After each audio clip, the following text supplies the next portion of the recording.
coming. I'm Dr. Peter Larson. I'm the chair of the history department. Thank you all for coming to Simon Barton's memorial.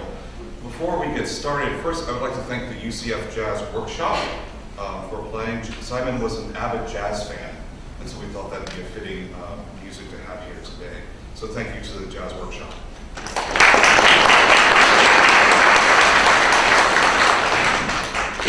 Something else I'd like to point out before I get started, some of you have already noticed, but in the back to my left, your right, back table, we have a number of setups you might be interested in.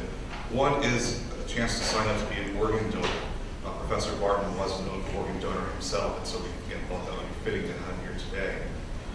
We've also arranged a box of memories, so there are note cards that you can fill out with your memories of Professor Barton, and then put them into that box, and those will go to his partner, Professor Jerry Smith. We also have a number of sympathy cards that will be going to Simon's family in Europe.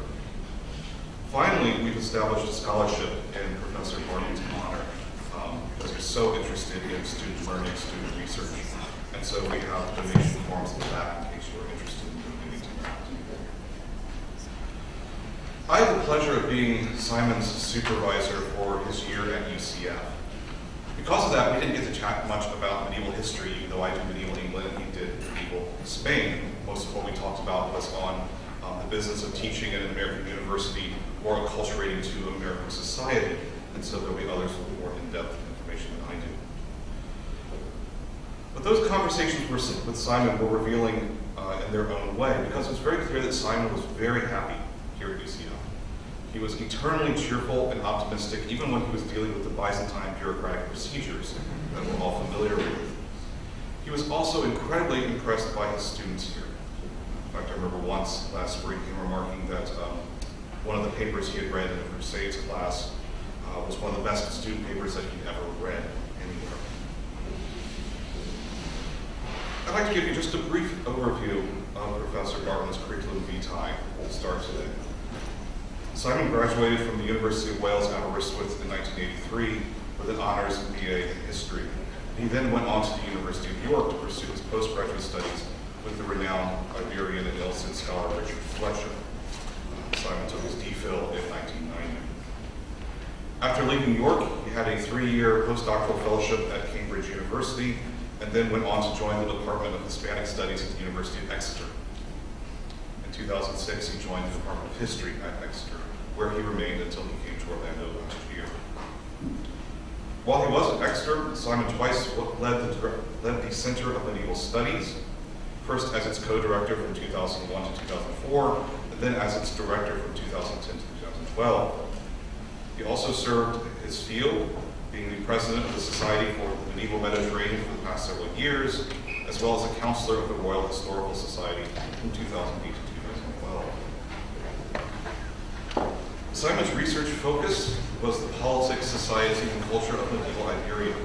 His first book, based on a doctoral thesis, was The Aristocracy in 12th Century Leon and Castile, published by Cambridge in 1997, and it won the 1998 Premio del Rey Prize from the American Historical Association for the best book on the topic of Spanish history. His most recent book was Conquerors, Brides, and Concubines, Interfaith Relations and Social Power in Medieval Iberia, which shows how his interests have evolved while remaining still focused on medieval Spain. And very recently, he had begun a new project on the concept of leadership in medieval Western Europe, something that no one has really looked at thus far. And he spoke about this at a department research colloquium. Simon and I moved in very different medievalist circles, since I worked on medieval England and he worked on medieval Iberia. But his passing generated shockwaves in the academic world, such that the news of his passing and the tributes to his teaching and his research spread very quickly throughout the field. Very much a testament to his research, his leadership, but also to the person that Simon was. I also, as chair of the history department, was in the unenviable yet also in some ways happy position to receive tributes from former students, former colleagues, faculty members, as well as others he worked with throughout his career. Simon was only here at UCF for 1 year, but he was such a friend, a colleague, and a mentor that it feels like he had been here for much, much longer. And thus we are here today to remember him and to keep alive his legacy.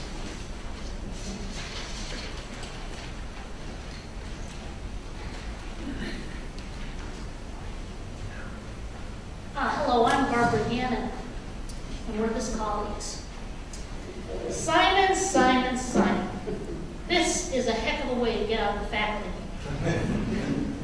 Now, you're probably wondering why I began with a joke.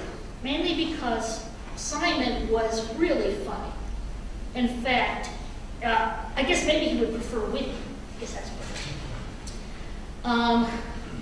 I suppose I have a threefold purpose here today. You notice it's called in his own words, and I'll try to speak in his words as much as possible. First, I want to convey how much we loved him and why. Second, I want to speak for Simon and say some things he was unable to say before he left. What I think he would have said if he could. Finally, I want to suggest a way forward for all of us, his colleagues, friends, family, students, all of us to truly memorialize him. First, let's examine his wit. To do this, I have to tell a story of Simon telling the story. So I see Simon in the hall, as I always did, and I asked him, Simon, what's the progress on your driver's license? Well, I took the written test, and they asked me about pickups. Pickups? What do I know about pickups? Sounded more like, what do I know about biomechanical technology? But I missed. I still got a 70. I passed the test, and he goes, aced it! Sheer joy in the physical. He was extraordinarily kind. The graduate student who really didn't know him said he was such a kind man. And I think that's how we should remember him, along with the academic stuff. So, imagine, he bounds into my office. He never walked in. He often came in and asked me something in this format. What does this bit of UCF bureaucracy mean? Or what do I have to do to deal with it with the minimum pain? It's my office, grades are due. This is the very last time I saw him, fall 17. Barbara, loved it when he said that. A student missed the final. What do I do? Me. Simon, unless they contact you, you have to fail them. If that is the grade they deserve with a 0 on the final. Simon, what about this question about financial aid? Left after 60% of the course, started and stopped, never seen them at all. What do I do? Well, you look at your records and see how much of the class they participated in. And Simon goes, will it hurt them how I answer? And not, why did that dunderhead miss me? But will it hurt them? And I think that says everything we need to know. Now, he may not have known much about pickups or UCF bureaucracy, but he knew cricket. Something he dearly missed in Florida. I was always sending him anything I found on the game, who played it locally. When English women won the championship, I sent him that clip. Now, if I win the lottery, you'll know, because I will go to the president, whoever, of UCF and offer to fund a university cricket team in his name. Now, while this person may be reluctant, I think he could win the national championship. And that could do the trick. Because I saw a highlight, and I thought this today was from Simon. I saw a cricket highlight on ESPN, and ESPN has never done a cricket highlight. Somebody may wonder, there are cricket highlights. Yes, there are. So no lottery. So we have to settle for a scholarship, as we have in the back. Perhaps a little cricket bat with the award on it. But seriously, I know Simon would want me to do two things. First, to say goodbye, and to say thank you. Can anyone imagine that a consummate gentleman like Simon would just leave us without saying goodbye? So from Simon to all of you, dear friends, family, colleagues, to Jared, goodbye. And as he left us, he would say, thank you. I know it was our privilege to know him, but we certainly did not know that when we hired him. Let me tell you the story, which will likely impress this academic audience. So one day, UCF found a wonderful woman to lead the modern language department. And Simon, not surprisingly, wanted to be with this wonderful woman. Simon was no fool. UCF bureaucracy, who really wanted a foresight wonderful woman, wanted us to make a decision on hiring Simon, but his schedule was busy being, head of all things medieval Spain, as near as I can tell. So we had to meet, and we saw him on Skype. It was very scratchy, and we had to decide to give him tenure and make him a full professor without meeting him. Is there horror out there? There should be. Without meeting him in person. We had a brief Skype meeting, as I said, and I had seen him for 40 minutes, and he would be like one of full 3 professors. This could be very bad for people like, I don't know, me. In this meeting, I think I reflected the concerns, read the fears of a bunch of associate professors who were internally screaming, "This could be very bad!" Eventually I thought, and others, that love mattered. Or as Lin-Manuel Miranda famously said, love is love is love is love. Still, the cynical me was like, no, this is a bad move. But while this was not the Battle of Britain, this was the department's finest hour. We decided to take Simon on faith and for love, and we were right. For the year you gave Simon and Jerry, I know he would give you his most profound thanks.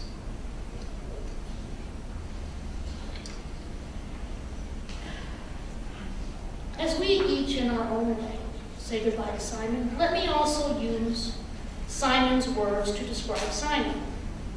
No, our modest, self-deprecating colleague did not leave a tribute to himself, and I know those who know him, you have just cracked a rib laughing at the thought. But what I found was Simon talking about his advisor, Richard Fletcher, who also had an early and untimely passing. My first acquaintance with Richard Fletcher came in 1984, when as a Callow MA student at the University of York, I tentatively knocked at his door to seek his views about a dissertation I was then preparing on Anglo-Saxon kingship. From the very outset, Richard made a strong impression on me.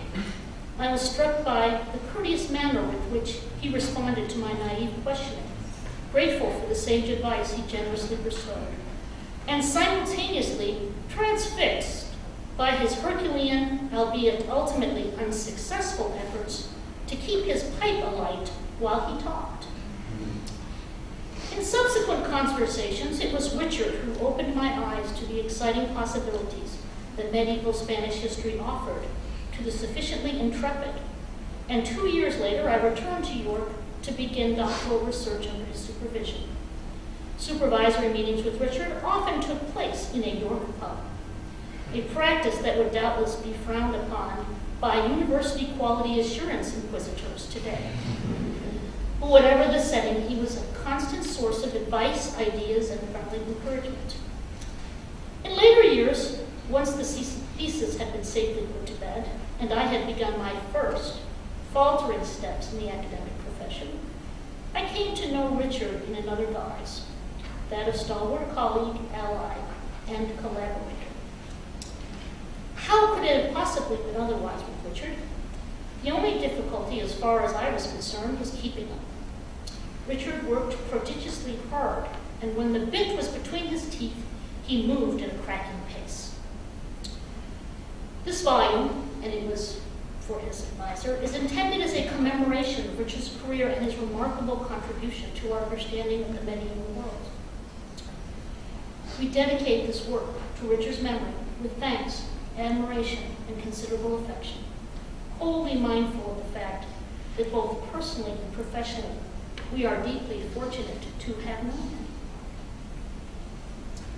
So that was Simon, exactly, this brilliant, kind, empathetic, collegial, witty, self-deprecating Simon. I like to think of him as I saw him, as a creature of light, that both lit the darkness and warmed our sometimes cynical academic hearts, reminding us all of why we became teachers and scholars. He reminded me of a poem I had liked as a child, a strange child, I just changed one word, because he was a scholar, not a warrior. Sorry, Wordsworth.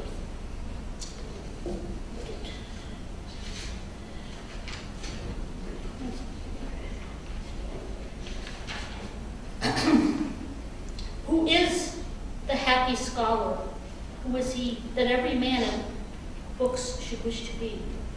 It is his generous spirit, who when brought among the tasks of real life, hath wrought upon the plan that pleased his boyish thought, whose high emotions are an inward light that makes the path before him always bright, who with a natural instinct to discern what knowledge can perform, is diligent to learn, abides by this resolve, and stops not there, but makes his moral being his prime care. And I think that's the way I'll always think of him. Now, so we gather here and we mourn him, this creature of light, of scholarship, of love. What can we take away? Now, Simon learned from Richard Fletcher how to be a teacher and a scholar. We should learn from his example. Colleagues, Simon's students from Exeter and UCF, all of you, our friends and family, we can't pay Simon back. None of us can. He left. But I think what he would ask us is to pay it forward to our students, to our colleagues, to our discipline, as he did. We should do what I was kind of joking. What would Simon do, we should imagine. But then I got real colloquial being American and said, Simon says! And do this and follow his example.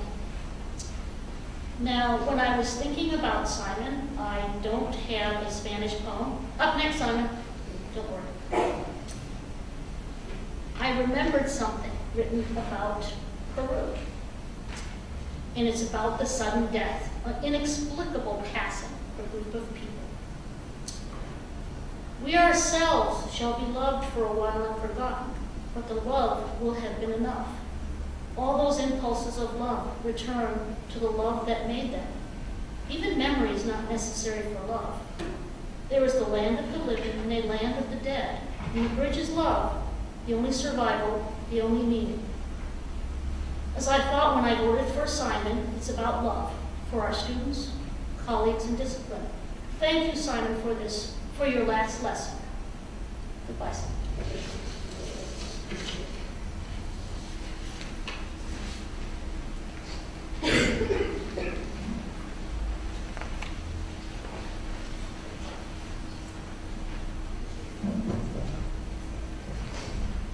We are here all together to keep celebrating and keep honoring the life of Dr. Simon Barton.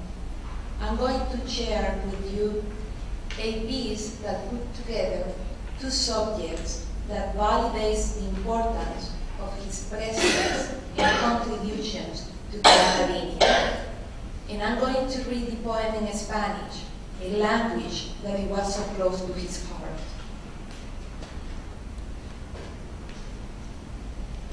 The poem talks about Rodrigo, and it has to do with the son of my seed. The way of St. James is a Spanish tradition in which people work together and find and meet other individuals that they become their neighbors. And is the perfect example of the knighthood that represents Professor Barton and the kind person and lovely person that shared the path with others in his knowledge. This was the original piece in a very old Spanish. This one is the modern version that I'm going to read in Spanish in 4 minutes. And the next one is the translation. So then, while I read it, you may be in connection with me. Mocedades de Rodrigo, Romería de Rodrigo a Santiago, la península ibérica medieval. Esas horas, dijo Rodrigo, Señor, pláceme de grado, tal plazo nos dedes que pueda ser tomado, que quiero ir en romería al patrón Santiago. A los caminos entró Rodrigo y pasó de mal grado, de cual dicen Benavente, según dice en el romanzo. Cumplió su romería y por Salvador de Oviedo fue tornado, del cual dicen Benavente, según dice en el romanzo, y pasó por Astorga y llegó al monte Irago. Cumplió su romería y por San Salvador de Oviedo fue tornado. Professor Simon Barton, he already got there. We are still in the path, walking together. And to conclude this small piece of this medieval poetry, I would like to share with you a melody to meditate and keep celebrating his life.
Good afternoon. I'm John Setcher. I was the chair of the history department when we hired Simon, so a little reflection on that. My connection to Simon Barton goes back to February 11th, 2016, when I was chair of the history department. That day, I received a phone call from Dean Jose Fernandez. 90% of the time that Jose called, it was bad news. 9% of the time, it appeared to be good news, but in reality, it was going to be a big hassle. At least on the bright side, at first it appeared, this phone call appeared to fit into that category. It might be some good news, but there was going to be some hassle associated.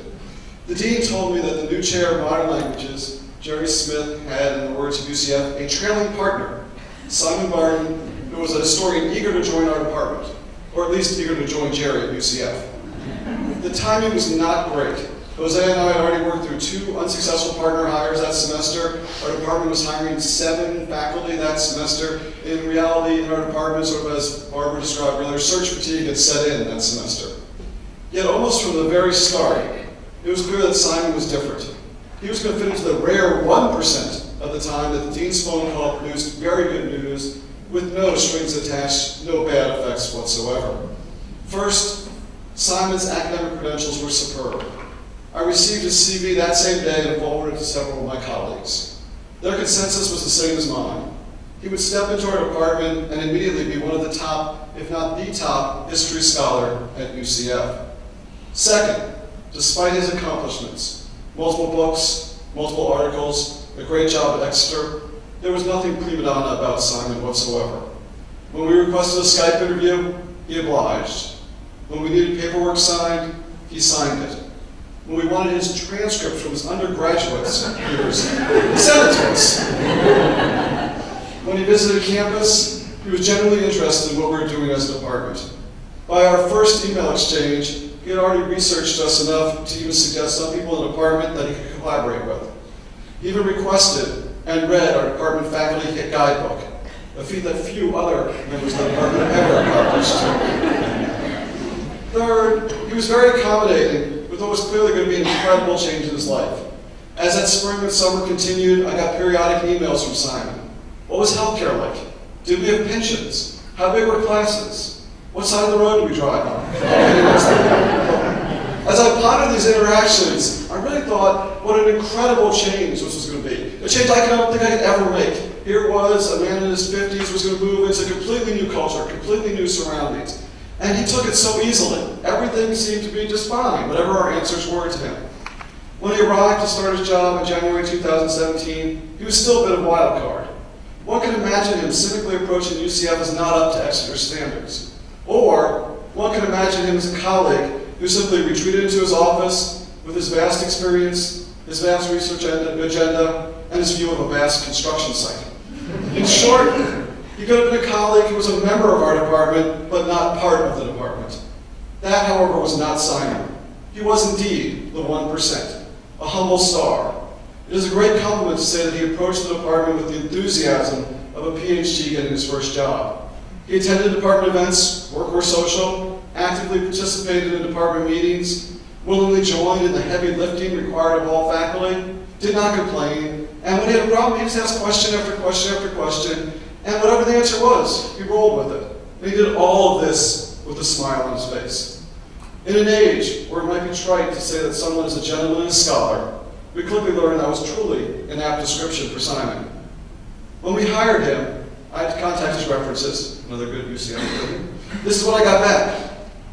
He is an outstanding scholar, a leader in the field. He's keenly intelligent, diligent, imaginative, and hardworking as a historian. He's generous, even-tempered, and good-humored as a colleague and teacher. I know of no weaknesses. And if you look at the online blog that said goodbye to him from Exeter, there's a quote from a former head of the history department there, who simply dubbed Simon a great man. And as he left Exeter, a colleague described him as a great attentive teacher, a magnanimous scholar, and perhaps most memorable, as a fine and much valued friend. Simon Barton's time at UCF was brief, but I think we can all recognize these honorable and impressive qualities in him. The history department will miss him as the rare 1%, a top scholar, colleague, and friend to all.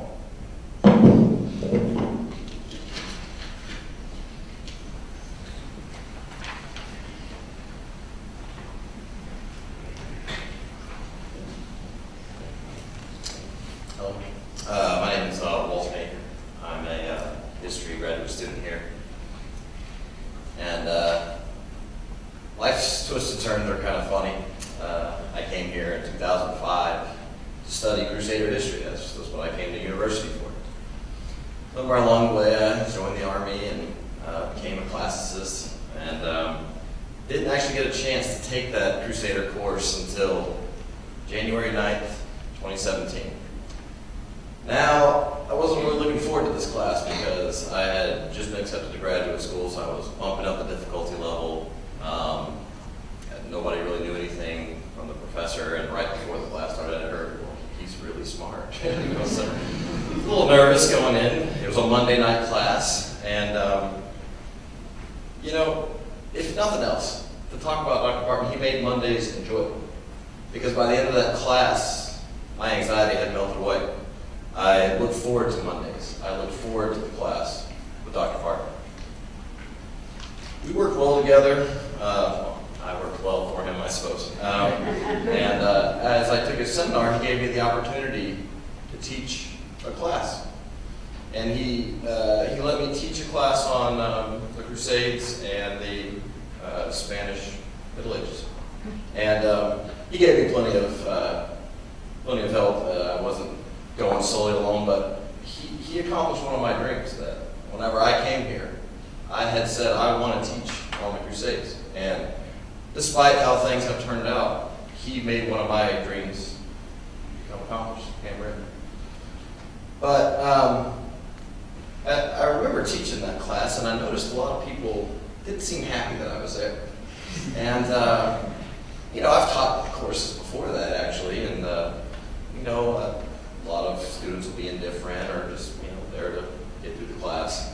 But there were some that legitimately seemed upset that Dr. Barton was not there. And I got a few questions. Where's Dr. Barton? And I said, Dr. Barton had a conference in Spain. And they said, well, you didn't tell us. I'm sorry, guys. Bear with me. I'm going to do my best. But I also was working with Dr. Dandro at the time, and our course started right as his class ended.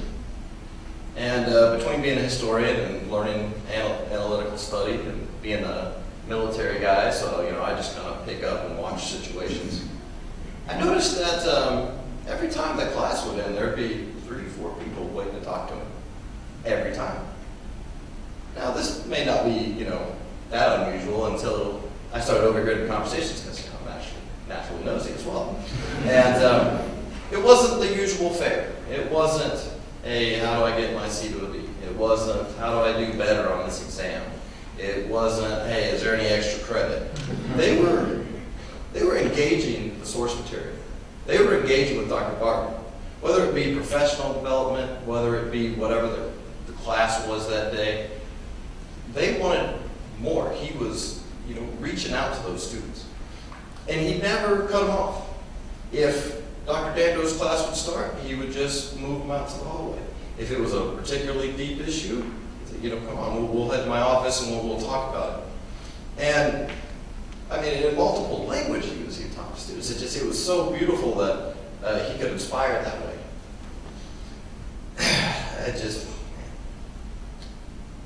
This century Athenian statesman Pericles said, "What you leave behind is not what is engraved in stone monuments, but is woven into the lives of others."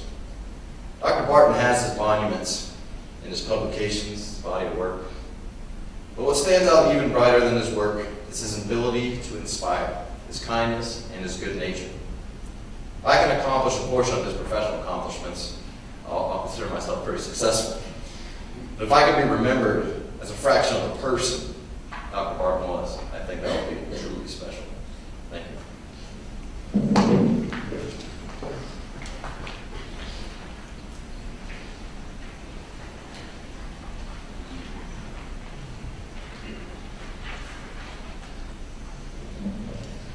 Good afternoon, everyone. I'm Carol Zucchelli, and I would like to say a few words in closing.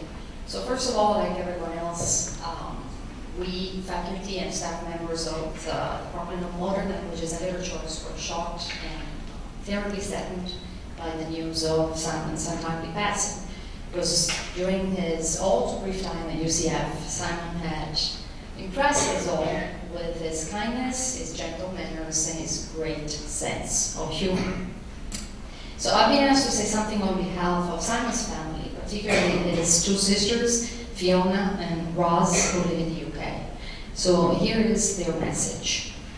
Simon's family would like to thank everyone for their sincere condolences, and kind messages of support. The many tributes to Simon from all over the world have been a great comfort to us at this very sad time. We're sorry we cannot be with you today, and we're extremely thankful that you're remembering Simon in this way. Finally, I'd like to say something also on behalf of our chair, colleague, and friend, Jerry Smith. I asked Jerry if she wanted me to say something about Simon from the point of view of somebody who knew him very well as a great scholar, of course, but especially as a person. So she wrote down the following words, which I'm going to read to you. Simon was the kindest, funniest, gentlest, and most genuine person I have ever known. He celebrated life's small joys, such as a perfect cup of tea, a meaningful conversation, the sight of a big bird flying overhead, with true and unjaded gusto. He relished life's triumphs with humility and deep satisfaction. We talked a lot about our work, about research, teaching, and plans for both. And I would say to him, "You really are a very good historian, my dear." And he would reply, "It's all about telling stories. I just want to tell good stories."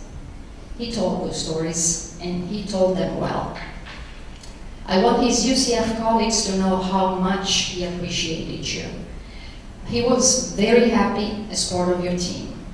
And as for his students, graduate and undergraduate, he marveled at your openness, your curiosity, and your willingness to jump into a discussion and take risks. He said many times that in just 2 semesters at UCF, he had become a better teacher, thanks largely to you. There is no way for me to sum up everything that Simon meant, except to say that I have always been and remain in awe of him. So thanks, Jerry, for sharing these beautiful words with us. And I think I speak on behalf of everyone when I say that we hope that the kind words that have been spoken about him today by everybody will bring you comfort and healing. So family, friends, colleagues, and students, thank you all for coming here today to celebrate Simon Barton's life. So please feel free to enjoy some refreshments and share stories with each other, because Simon would have appreciated both. Thank you very much.